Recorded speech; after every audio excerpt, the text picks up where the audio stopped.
Hello, everyone. Let's take a look at November the 7th. The energy patterns on that day are quite interesting. I prepared some drawings for you as usual. And here you see, first of all, you see a T-square, which is actually a karmic cage. I coined this term about 20 years ago in Glastonbury when I participated on one of Judy Hall's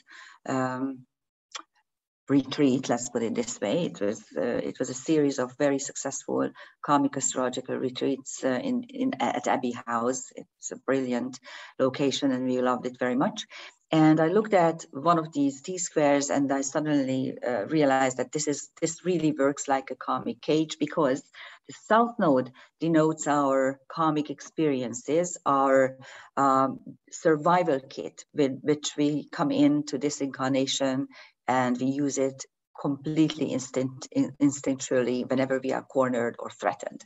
Whereas the North Node is the chosen destiny, what we have chosen for us to do. And the problem is that although oppositions link to energy patterns that are mutually helping each other, because fire and air are of course compatible. They both have a positive polarity, but the problem is that they are too far apart.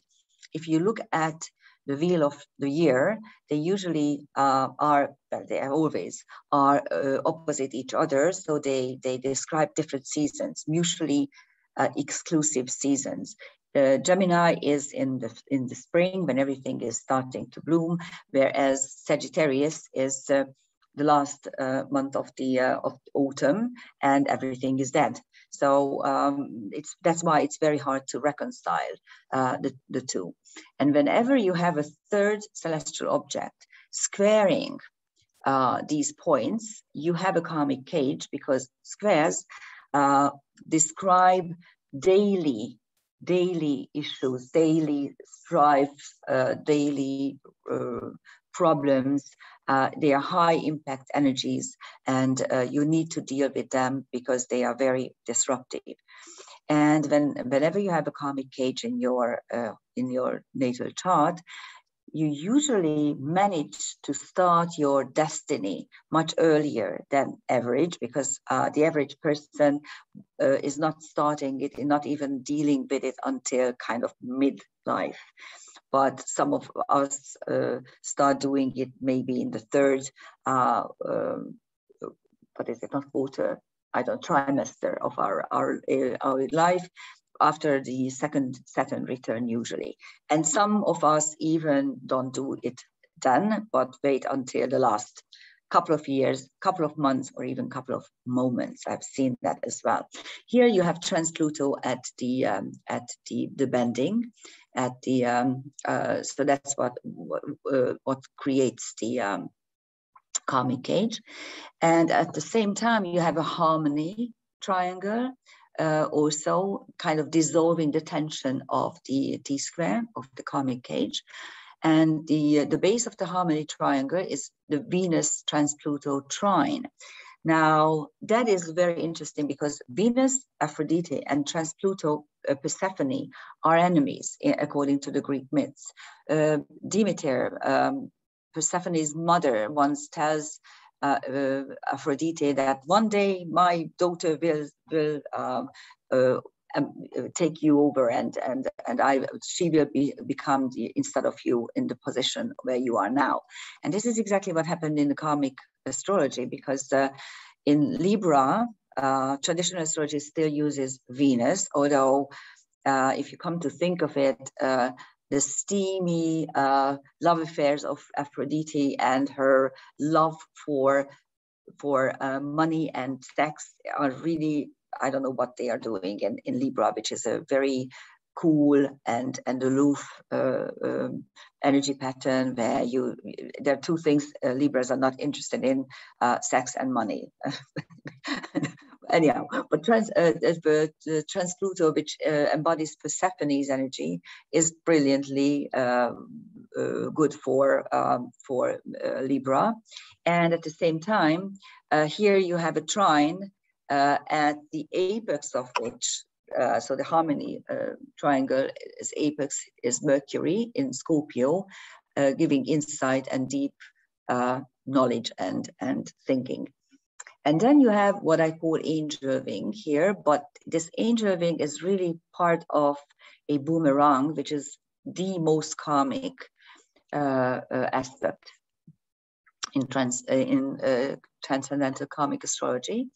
A couple of days ago at the new moon, we had a lame boomerang. You may remember where one of the semi-sextiles weren't there. The orb was simply too big. Here you have a perfect boomerang, and the upper portion of the boomerang is what we call angel wing. This is the tiniest of configurations. Here you have Mercury-Venus sextile, and you have the nodal axis creating the boomerang itself. What this suggests is that you should pay attention to deep thoughts and deep hidden meanings with which you can create a harmony. But it's quite interesting that Venus in Capricorn, we usually think that she's not too happy in Capricorn because the luxury-loving, fun-loving nature of Venus is a little bit squashed, a little bit hindered. At the same time, Venus is an Earth planet, so she should be very happy in Earth. But if you look at the 3 Earth signs, you will note that Venus rules Taurus, Saturn rules Capricorn, the Lord of Karma, and Chiron rules Virgo. So karma and karmic wounds are there besides pleasures. That is really describing the Earth plane. If we look at the transcendental celestial objects that are linked to this boomerang, we can have further layers. Here you are. And each corner of it has, except for the south node, has something interesting here. Venus is aligned, or actually, she's actually with asteroids and centaurs. We might use the term conjunction. These are conjunctions, so not alignments really. So Venus is really conjunct an asteroid, Darius, and a centaur, Pholus. Pholus is the 3rd centaur that was discovered. I think it was discovered sometime in 1991 or 92. Before that, there was another object which was for a long time not given a name. Lately, it became Albion, but Pholus is really the one that was named right after a couple of years, 15 years after Chiron. And Melanie Reinhardt wrote a wonderful book on it, actually, and Chiron and the others, Chiron, Saturn, and the other centaurs, something like that. It's really a brilliant book. If you want to understand how centaurs work, that's the definitive work to get. So Pholus is a centaur that comes from the lineage of Centaurus as a result of a brutal rape. And so that lineage of the centaurs is more like animals and the instinctual subconscious urges are driving them. But Pholus is really trying to strive towards something better. And he becomes an oracle, he becomes a priest. And he's one that is helping Chiron to raise those children, heroes and princes. And when Hercules defeats the Hydra, he visits Pholus, who opens the sacred wine of the centaurs. And they start drinking the wine, and the rest of the centaurs who only smell this wine get totally wild and start attacking the cave, Pholus's cave. And Hercules, that's when Hercules, kills a lot of them, and that is when Chiron receives his wound. It's a very interesting paradox here, hidden with Chiron, because Chiron is half god, or he's a demigod, so he has eternal life. The Hydra's blood is a deadly poison. He is poisoned by this deadly poison, but he is unable to die because he is divine, but at the same time, he's unable to heal because the poison was deadly. So that is the very Chironian dilemma. And of course, Pholus dies in the event, during the event. And this gives us all sorts of things to ponder on, which we don't have time now, but we may revisit the idea. Anyhow, so Pholus usually describes treasures or traits or events that were 4 generations earlier. And so you might want to think back of your great-grandmother's father's age. You might want to ask what happened then, because then you also have Darius, which represents earthly treasures, gold and money and unlimited treasures, really. So the 2 of them on Venus suggest that you may want to go back to your ancestors and try to see what's there, what can be uncovered, either physically or figuratively. The Mercury has a number of celestial objects. You can see that there is 1 Centaur and 4 asteroids. Rhadamanthus is he used to be Creta's leader, king, and he was a very, very thoughtful, careful monarch who had a number of very wise laws. And after his death, Zeus made him the judge of the underworld. So he represents balance, just decisions, order, and conscious ruling.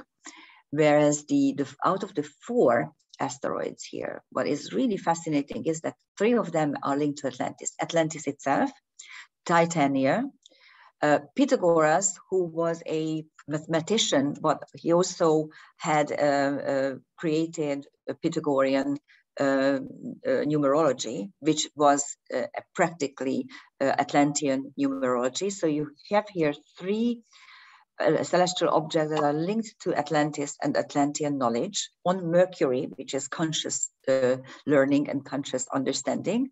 And the 3rd one, Medusa, represents a very carefree, strong, independent feminine, pre-Zeusian, simply because she didn't belong to the new world that Zeus created. And that's why she needed to be destroyed. And Perseus, the hero, cuts her head off, which quite interestingly is the reason for this. This is because she turned everyone into stone. And what happens afterwards? Okay, Perseus wins by a clever trick. He uses his shield, which is very shiny and acts as a mirror. And Medusa sees her own reflection and, of course, is turned into stone. And that is how Perseus is able to cut her head. And what happens to that head? He puts it into a sack, which was given to him by Hades. And then he uses this head in his battles and fights against his enemies, turning them into stone. You see the irony here? This happens so many times in Greek myths that a feminine is punished for her powers. And this is always the strong, independent feminine that is kind of pre-Zeusian period, representing the power of the goddess. And then the hero utilizes her powers for his own sake. Smart. And we have another episode of the Perseus myth here, because actually Mirfak is aligned on the North Node. and Mirfak is Alpha Perseus. I'm trying to show you. There's a wonderful website, Constellations of Worlds, which gives you valuable insight about, I don't know where it is. I won't be able to see it. Anyhow, go to Constellations of Worlds, and there you will see okay, yes, here you are. Finally, I did find it. Here, so it's the website is Constellations of Worlds, and there you find variable information on any of the fixed stars that are named. It gives you the position, the 2000 position, so you actually have to calculate it for today. But you know, all fixed stars travel 1 degree every 72 years, so you can actually use the 20,000 position. Anyhow, here's Mirfak, Alpha Perseus, the brightest star of Perseus, and it is really the solar plexus of the hero. And the solar plexus is where your power, your energy is seated for this life. So that's what animates you in everyday energy patterns. That is what we call activity in chronobiological psychogenetics, which is another interesting subject which I may talk about in one of my series. I am preparing a series on what is truth and what is reality. Give me some time because it's an interesting subject, but I will soon come with that as well. So these were the energy patterns for November the 7th. Utilize it as well as you can. Thank you for listening. Goodbye.